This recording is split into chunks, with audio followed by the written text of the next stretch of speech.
Hi friends, நமஸ்காரம். Welcome to Ruby சமையல். Ruby சமையலில் இன்றைக்கி நம்ம பார்க்க போகிறது தேங்காய் இஞ்சி ரெண்டும் சேர்த்து வச்சு தேங்காய் சட்னி எப்படி செய்கிறதுன்னு பார்ப்போம். சின்ன சைஸ் தேங்காயில் அரை மூடி தேங்காய் எடுத்திருக்கேன், பத்தைகளாக எடுத்திருக்கேன். இதை இது மாதிரி கிரைண்ட் பண்ணிக்கலாம்.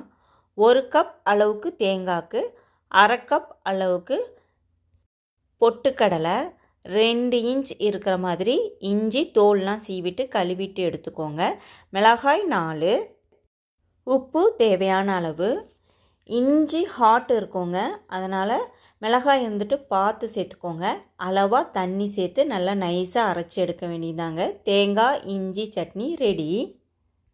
சட்னியை இப்போ இன்னொரு பவுலில் மாற்றிக்கலாங்க. பச்சை மிளகாய் காரம் கம்மியாக இருந்ததுனால நான் 4 மிளகாய் சேர்த்துருக்கேங்க. நீங்கள் 2 மிளகாய் அளவுக்கு சேர்த்தாவே போதும்.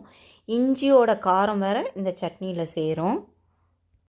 இதுக்கு மேலே தண்ணி சேர்த்து எந்த அளவுக்கு உங்களுக்கு கரைச்சிக்கணுமோ அந்த அளவுக்கு கரைச்சிக்கோங்க. ஒரே மாதிரி தேங்காய் சட்னி இல்லாமல் கொஞ்சம் டிஃப்ரெண்ட்டாகவும் இஞ்சி சேர்த்துக்கலாங்க.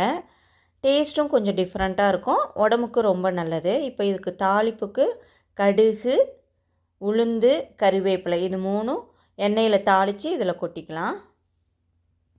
ரொம்ப டேஸ்டியான தேங்காய் இஞ்சி சட்னி ரெடிங்க. எல்லோரும் கண்டிப்பாக ட்ரை பண்ணி பாருங்கள். ஓகே, பாய்.